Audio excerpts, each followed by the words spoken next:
Namaste and good morning. Samir has already taken the thunder out of what I was going to introduce Sanjeev with. He is multifaceted, as all of you know. I met him the first time when I was launching his book, Ocean of Churn, his third book. I was already impressed by the previous one. He's a man who keeps changing every few years. Of course, first 20 years he was an economist, a banker with Deutsche Bank. After that, I've seen him change every few years into a new role, within the new role doing new things. And on 29th of December, he did something absolutely spectacular, which is to first get the ship built, the Kaundinya, and then ride it all the way to Oman from Porbandar. And we saw all the images and the visuals, etc. Although this is only the starting point, but I'll start with you. Welcome, Sanjeev.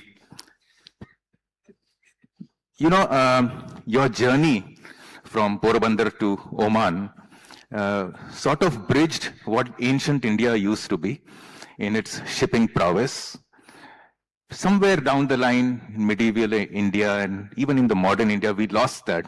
And now you are picking up the threads again. How did we lose this entire way of life, a marine or maritime way of life, where we were the global leaders, we were shipbuilders, we were travelers, we were traders? What happened in the middle?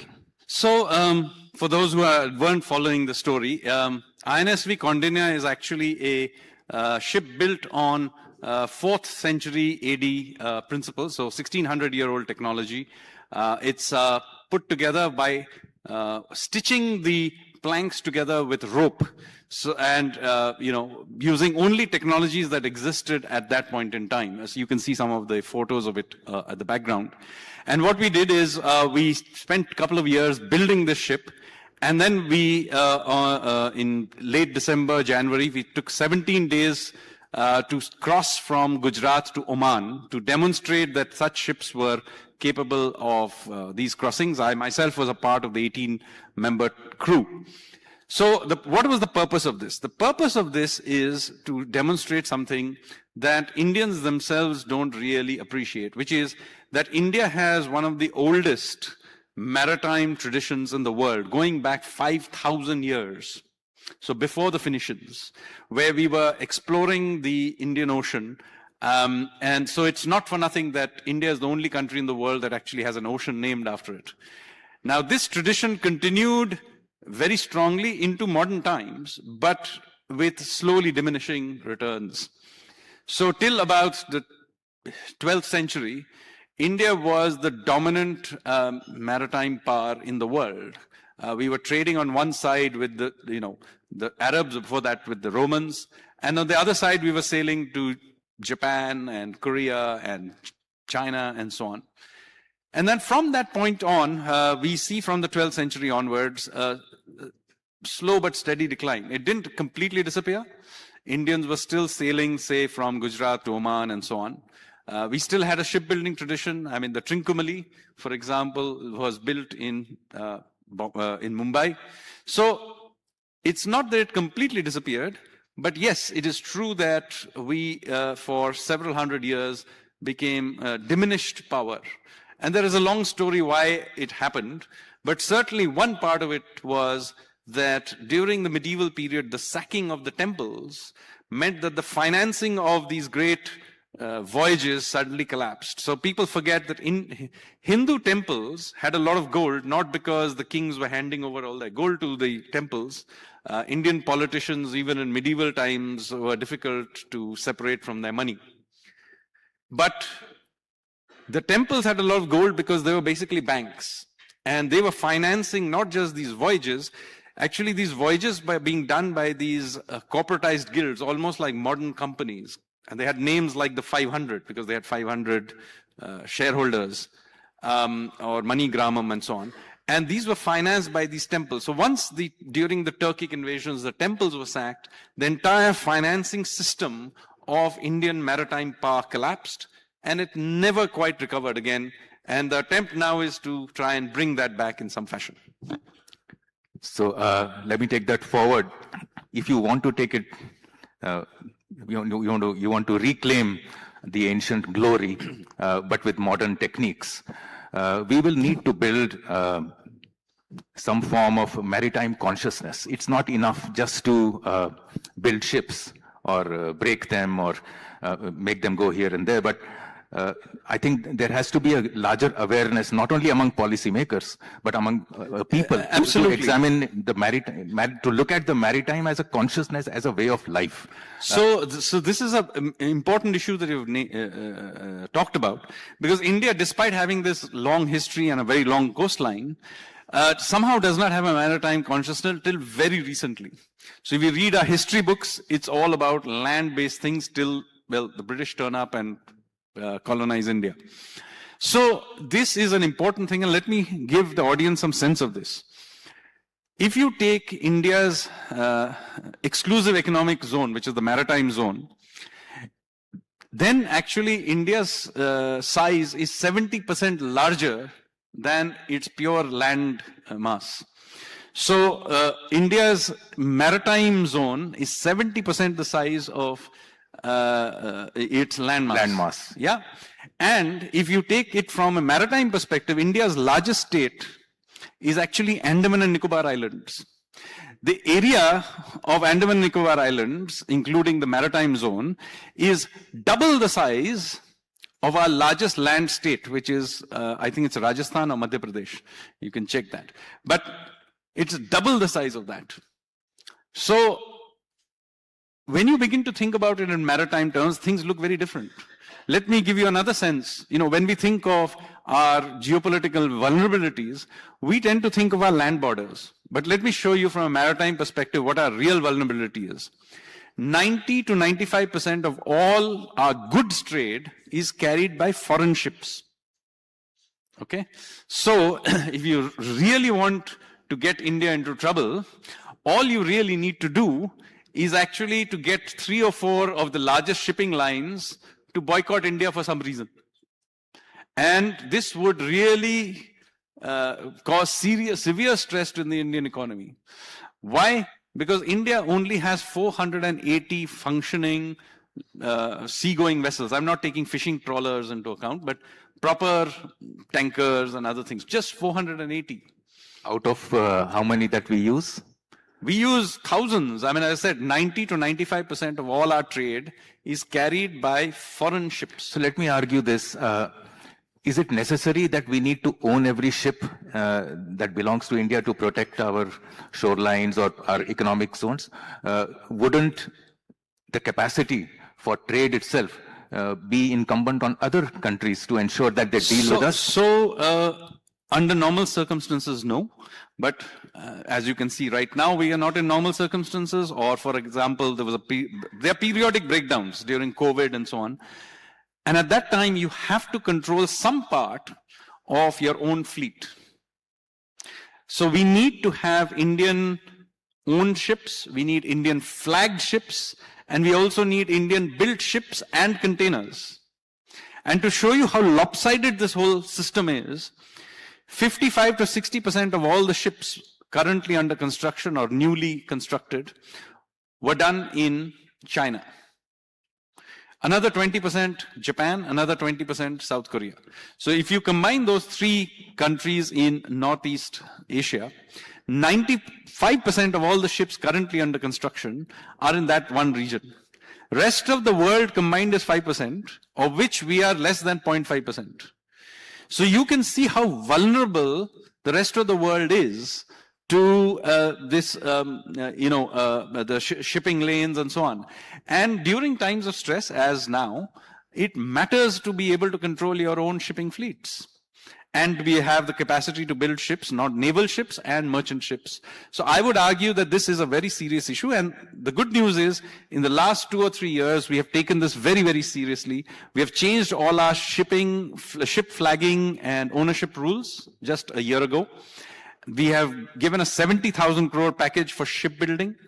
We have given ships infrastructure status. So India is doing a huge reorientation of its maritime policies. So this maritime consciousness that we discussed earlier, how does it translate into material policy? So 70,000 crore is one.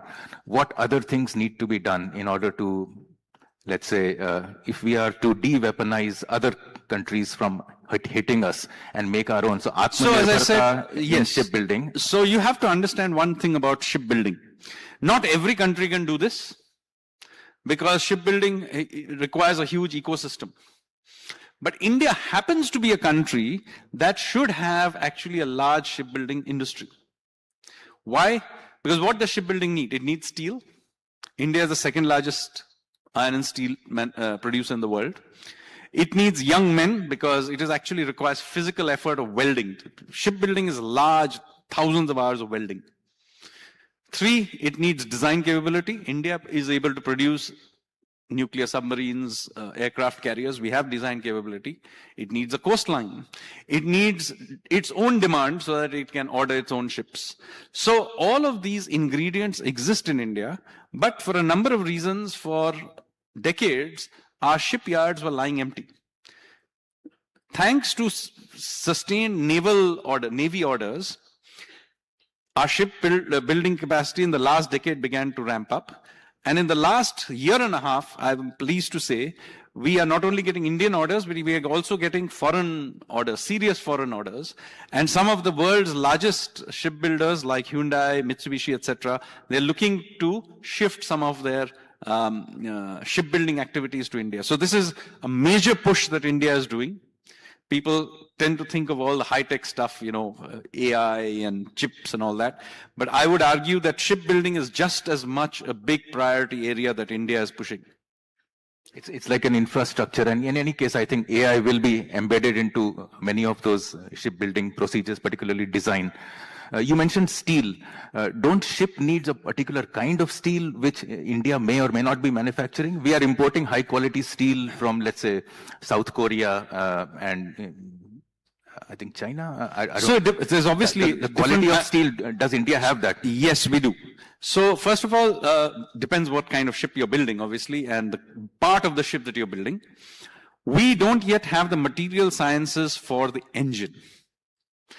Because large engines require certain kinds of material sciences to build. That we don't have. But for building the hull and the structure of the ship, we have the technology. How long would it take to start building engines? So this is a tricky thing because contrary to what people may think that this is a established technology going back 100 years, modern ships use two-stroke engines, gigantic two-stroke engines. Each one of them will be the size of a four-story building house. And these are actually, and they run largely on extremely dirty oil. There is currently a big rethinking about this because they're very polluting. And so there is now, this is a space that is kind of in flux because you're having to design new types of, but we have to be in the game. Who are the leaders in this game? Wärtsilä, there's a company called MAN. German. All German, Mitsubishi. Yep, Japanese. Japanese. So these are there are 4 or 5 companies in the world who can make serious. Are they thinking of? Some of them have some operations here, but we do need a wider ecosystem of suppliers and things like that, and the material sciences for this. 10 years later, what does our, if things go according to how you imagine them or are pushing for through policy, what does our maritime, what does our maritime consciousness look like? So 10 years from now, I would say, first of all, just in the pure shipbuilding space, let me say, I would envisage that we would emerge as a serious 4th player. So we already have 3 players who dominate it all. We should, in the next decade, emerge as a 4th player. So that is the first step that, I would like happening. Secondly, we would hopefully by then have gotten Wadhavan port, just north of Mumbai, going. This port, when it's fully done, will be the size of all our current ports put together.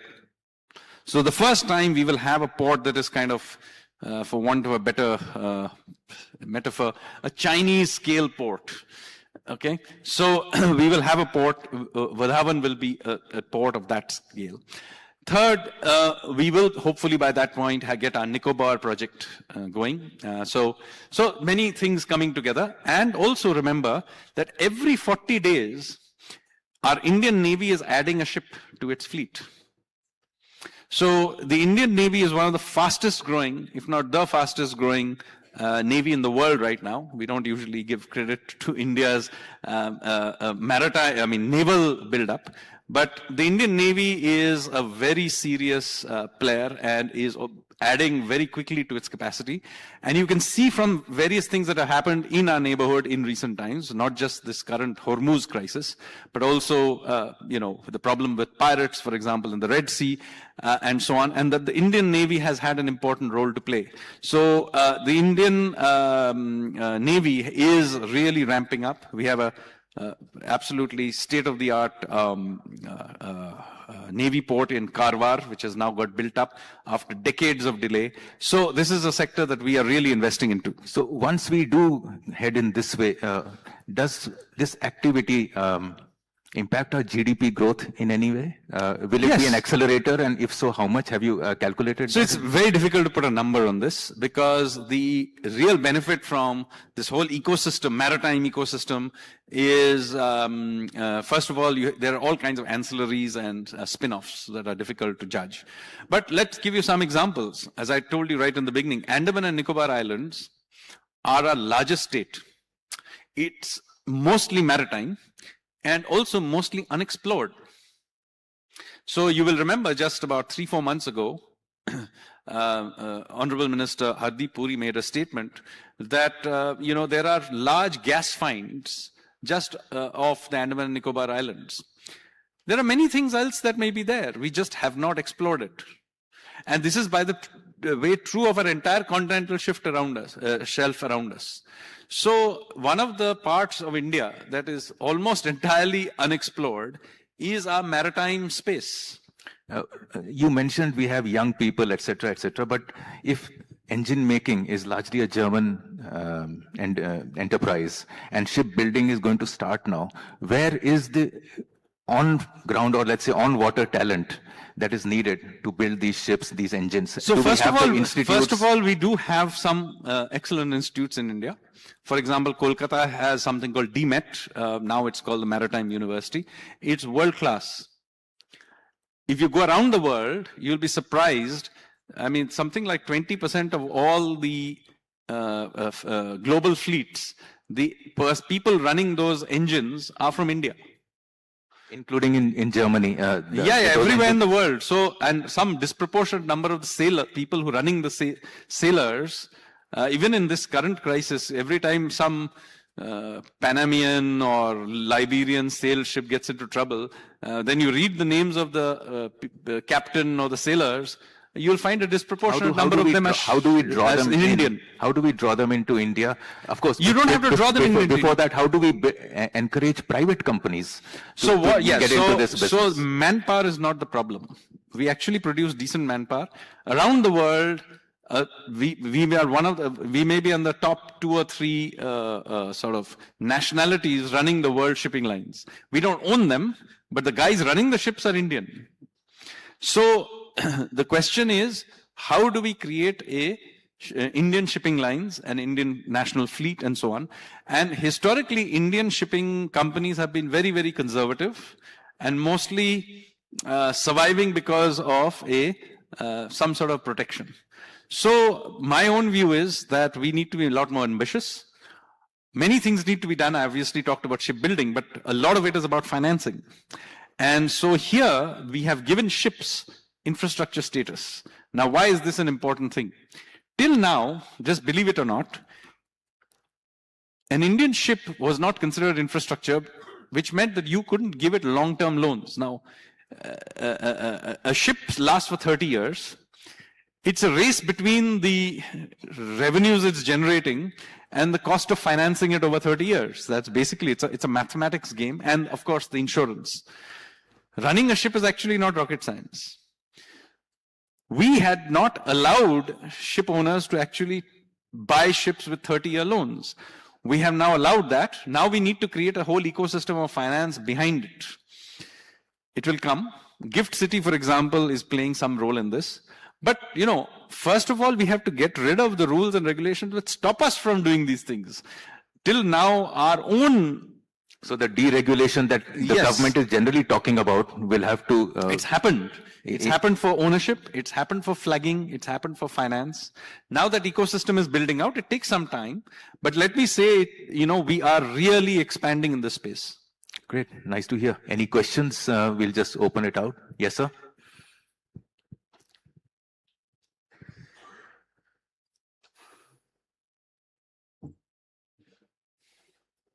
Any other questions? So that we can go much faster.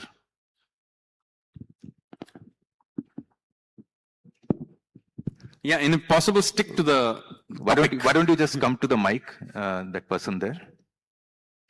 Hello. Yeah. My name is Rahul. Sir, you work with the PM Modi teams. Did you tell the PM about the Kaundinya project before starting it? So, if so, what is his reaction, PM reaction? So, of course, the whole project was with the Honorable Prime Minister's blessings. Do remember, he's my boss. So he more than knew that I was building it. He obviously had his full support. And if you saw, he actually proudly tweeted about it at least 3 times during the course of the voyage. So the Honorable Prime Minister was more than, not only was he aware of it, he was one of the primary supporters of this project. Yes, next question. Good morning, sir. This is Arindam Goswami. I'm from Northeast India and I run a company called Influence. My question is regarding the Lung beaching project that we have in Gujarat. Rather than just as being a recycling or scrapping project, are we necessarily exploring how we can probably convert that facility into somewhat of a repurposing, because there's a lot of engines, there's a lot of raw materials that's coming in, and maybe we can also explore a repair station of sorts, because technology is something that we need. Yeah, so I don't think we should confuse Alang's role of deconstructing ships with building ships. There is some overlap. But remember, the ships that are being scrapped are 30 years old. The ships that are being built are with new technology. So there is some transferability, but not as much as you may think. However, in the general area, there are other places where ships are being built, yes. So yes, there is the Swan facility, which is in Gujarat, but there are several now all along the coast, all the way down south to Cochin, and up the other coast, all the way up to Garden Reach. Many of these shipyards did not have enough orders till a couple of years ago. But right now, if you go and ask our shipyards, they have stuffed with orders for at least 5 years. So what we now need to do is to build a few new shipyards.